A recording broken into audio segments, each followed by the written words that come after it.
नमस्ते साथियों, मैं बाबू भाई आपसे कुछ बात करने आया। हम देख रहे हैं कि शासन या हमारे अधिकारों को, हमारे हक की एरिया को देने के लिए आगे पीछे कर रही है, देना नहीं चाहती।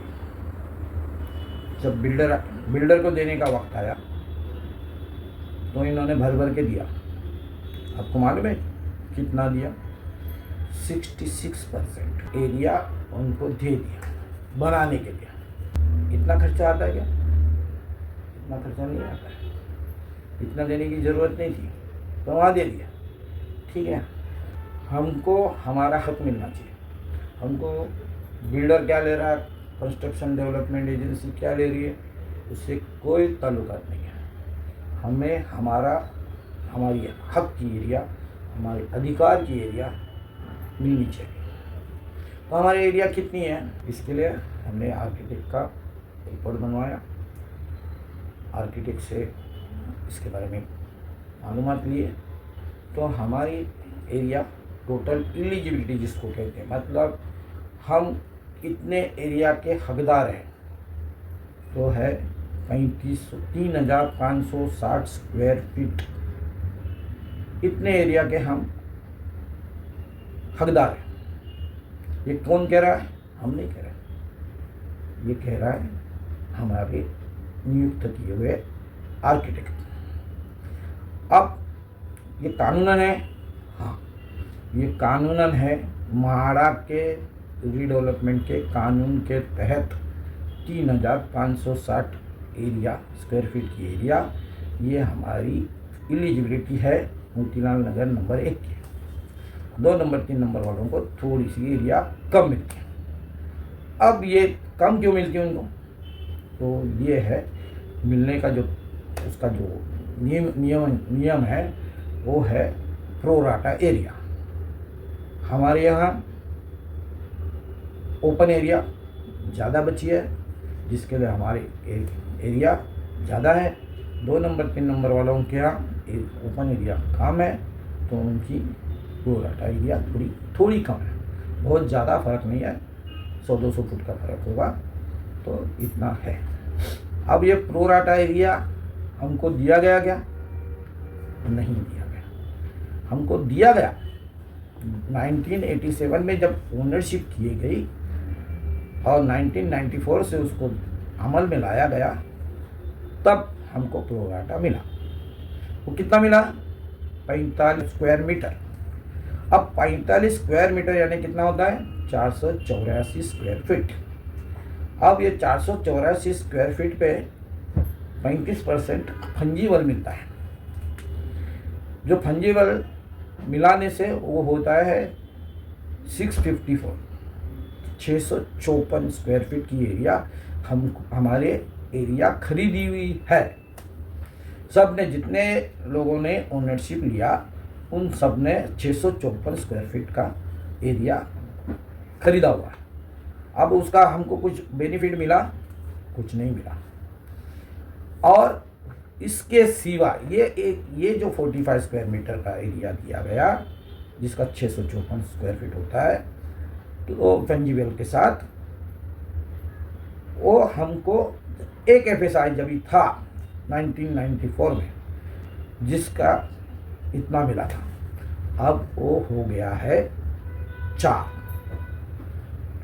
प्लस फंजीबल, तो 4 गुना प्रो राटा भी हो गया। 1 से 4 गुना हो गया करीबन। अब 4 गुना के प्रो राटा भी बढ़ गया।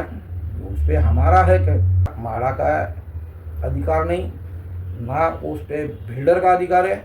हाँ, बिल्डर का अधिकार उसमें है कि उसके लिए, ये बनाने के लिए जो कंस्ट्रक्शन कॉस्ट आएगा, उसके लिए कुछ जगह छोड़नी पड़ेगी उसका कंस्ट्रक्शन कॉस्ट देने के लिए।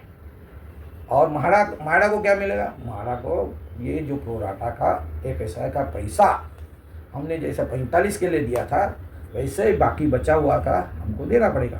तो महाड़ा को जाएगा प्रो राटा का प्रीमियम और बिल्डर को जाएगा कंस्ट्रक्शन कॉस्ट। अब कंस्ट्रक्शन कॉस्ट के लिए कितना छोड़ने का भाई?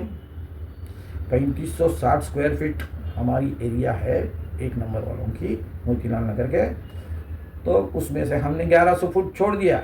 हमारे आर्किटेक्ट ने बोले नहीं नहीं लगेगा, 1100 फुट का जगह दे दो। अब 1100 फुट का एरिया कितना होता है सब, बहुत बड़ा एरिया होता है।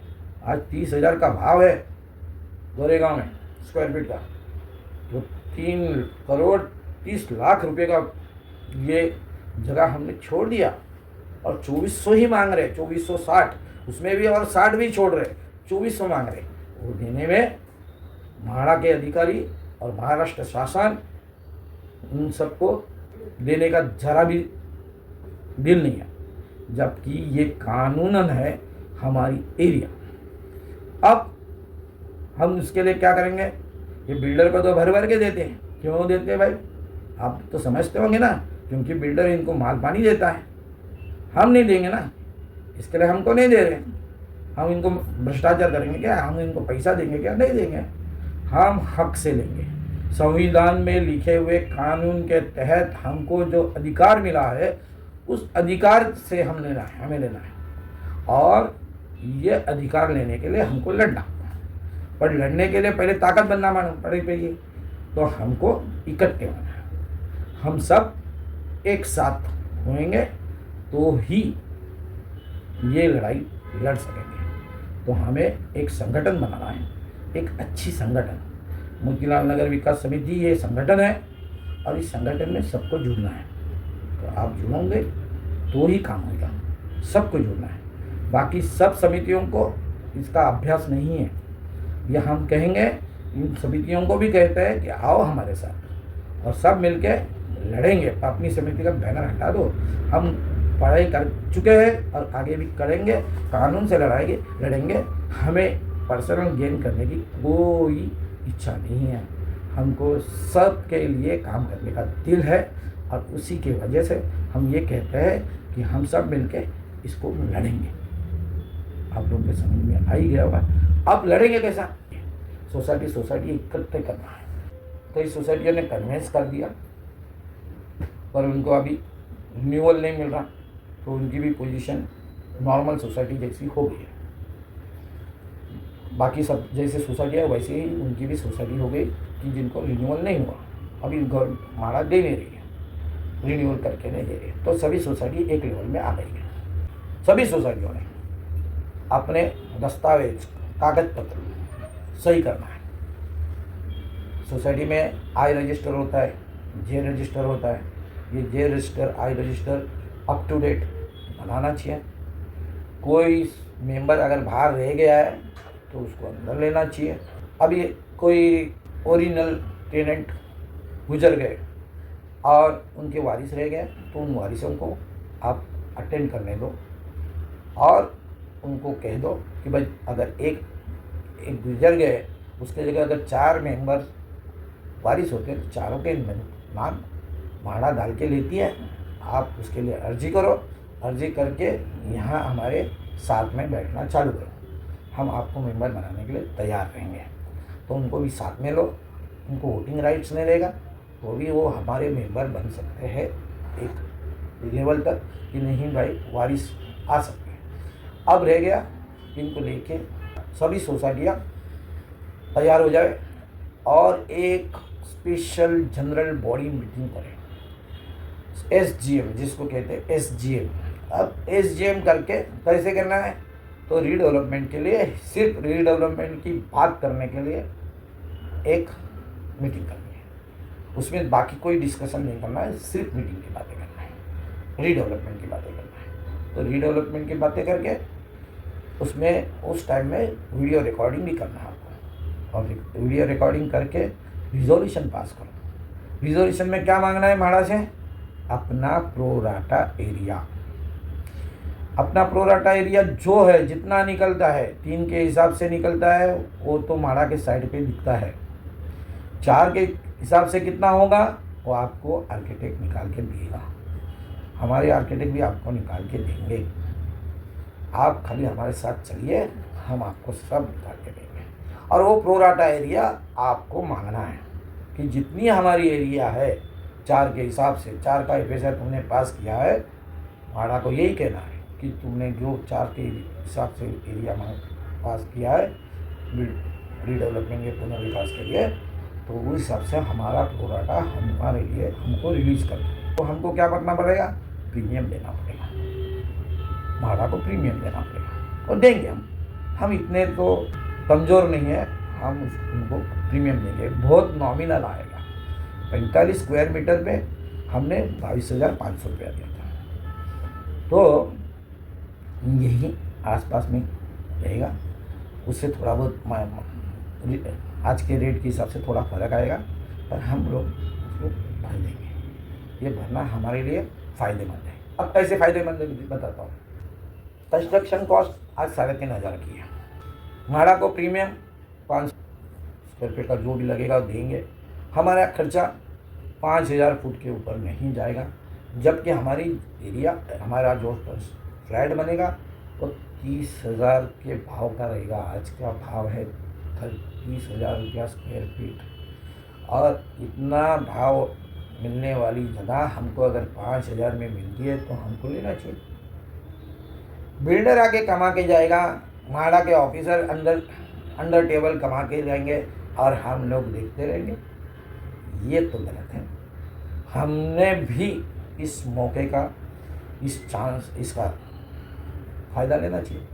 तो क्या दिखता है हमें ये दिखता है कि 30,000 के भाव में जो माल बिकने वाला है, जब हमको 5,000 में मिलेगा और पूरे 3,500 फुट के जगह के लिए हमको 5,000 से अगर पैसा देना भी पड़ा तो 1,75,00,000 रुपये होगा। और कितनी बड़ी जगह मिलेगी हमको, ये सोचें। हमको अब अभी तो 1,600 दे रहे हैं, वो भी बिल्टअप है, कारपेट नहीं है। और ये जो हम बात करते हैं, बराबर ना भाई, तो 1,900 फुट का फ़र्क है। 1,600 और 3,500 में 1,900 फुट का फ़र्क है, और 1,900 फुट का 30,000 के हिसाब से भाव करेंगे तो 6 करोड़ रुपए का फायदा होगा। 6 करोड़ रुपया, और देना कितना है, 2.25 करोड़। अरे 2.25 करोड़ ने 2 करोड़ भी देना पड़ा, और 6 करोड़ की प्रॉपर्टी एक्स्ट्रा मिलती है। 6 करोड़ की एक्स्ट्रा प्रॉपर्टी, 3,500 फुट की प्रॉपर्टी में 1,600 फुट कट करने के बाद 1,900 फुट एक्स्ट्रा जो है उसकी वैल्यू करीबन 6,000 फुट की होगी, 6 करोड़ की होगी। अब 6 करोड़ का प्रॉपर्टी 2.25 करोड़ में मिलता है तो क्यों नहीं लेना चाहिए, लेना चाहिए ना। उसके लिए कंस्ट्रक्शन कॉस्ट का भी देना है, जब कब्जा लेने के टाइम देना है। पहले क्यों देंगे, बना के दे, सही से दे, बाद में हम पैसा देंगे। हमने प्रोराटा खरीदा है, प्रोराटा खरीदने के लिए बहुत कम पैसा लगेगा, कोई बहुत बड़ा पैसा नहीं लगेगा, और वो हम लोग खरीद सकते हैं और बाद में बनी हुई जगह में से बेचेंगे। अगर हमको नहीं देने के लायक तो हमारे कोई घर के रिश्तेदार, हमारे कोई भाई बहन, हमारे कोई दोस्त, उनको हम अपनी एरिया बेच सकते हैं ना। हम क्यों नहीं बेचेंगे। तो हमको क्या मांगना है अभी, प्रोराटा एरिया 3,500 फुट हमको लेना है, 2,400 फुट भी नहीं लेना अभी, क्योंकि माड़ा के अधिकारी समझते नहीं है। 2,400 बोल रहे, ज़्यादा मांग रहे हैं। अरे एक एक घर में 4-4 फैमिली रहती है, 4 भाई रहते हैं, कहाँ 2 भाई रहते हैं तो भी उनके बच्चे बड़े हो रहे हैं, और 4 फ्लैट तुम चाहिए ना। सबको 2 BHK फ्लैट 4 जन को देना है तो 2,000 के ऊपर ही जाएगा ना, कि नीचे थोड़ी चलेगा। 1,600 फुट कारपेट बिल्टअप देंगे, इससे कैसे सब काम बनेगा, इसमें कभी काम नहीं बनेगा। तो हमें इसके लिए लड़ना होगा, और लड़ने के लिए ताकत देने के लिए, लड़ने की ताकत कभी मिलेगी, हम इकट्ठे होंगे तो, हमारी सोसाइटियाँ ढंग से चलेगी तो, हमारी सोसाइटियाँ रिजोल्यूशन पास करेगी तो होगा। और रिजोल्यूशन यही पास करना है कि प्रोराटा हमारा रिलीज़ करो, हम रीडेवलपमेंट के लिए तैयार हैं। हमारा 33(5) के कानून के तहत कोर्ट ने भी ऑर्डर दिया है कि 33(5) के कानून के तहत पुनर्विकास करो। 33(5) के कानून के तहत हमारा प्रोराटा रिलीज़ कर दीजिए, हम पुनर्विकास के लिए तैयार है। हम हमारा प्रोराटा एरिया किसी बिल्डर को नहीं देंगे, हम हमारा पैसा भर के हम खरीदना चाहेंगे। तो ये हमारी डिमांड होनी चाहिए, जिससे हम खुद का फ़ायदा भी ले सकते हैं। जो मिलता है वो लेने का, ये सोच गलत है। लड़के लेना, ये टाइम का, वक्त का ज़रूरत है, ये वक्त है। ये वक्त में हम कुछ अच्छे कंडीशन में चले जाएंगे। पुनर्विकास सिर्फ बिल्डर का फ़ायदा के लिए नहीं होना चाहिए। पुनर्विकास हमारा भी लिविंग स्टैंडर्ड जिसको कहते हैं जीवन मान वो ऊंचा होने के लिए ज़रूरी है। तो जिसका आप लोग एकदम सोच लो कि क्या करना है आपको। ये हम कहते हैं बोल के मत करो, आप ये देख लो कैसे हम अपना भी फ़ायदा कर सकें। बाहर से आने वाला बिल्डर कमा के जाएगा और हमको एक कोने में किधर तभी ढकेल देगा और हम जो मिला वो लेके रहेंगे, सिद्धार्थनगर पत्राचाल जैसा हमारा हाल कर देंगे। तो ये हमको होने नहीं देना है। ये हम जागरूक रहेंगे, हमारी संगठन जागरूक रहना चाहिए और जागरूक कल भी रहेंगे। हम हर आदमी इसमें इन्वॉल्व होगा, इसमें साथ देगा, इसमें ध्यान देगा, तब जाके रहेगा। समिति के 10 आदमी काम कर रहे हैं, हम उनके भरोसे में बैठे हैं, ऐसा नहीं बोलने का। हमको समिति के अंदर आने का, समिति के साथ रहने का, समिति का काम करने का, समिति में तन मन धन के साथ समिति को साथ देने का और अपना भला भविष्य उज्जवल बनाने का। जय हिंद, जय भारत, जय महाराष्ट्र, जय संविधान।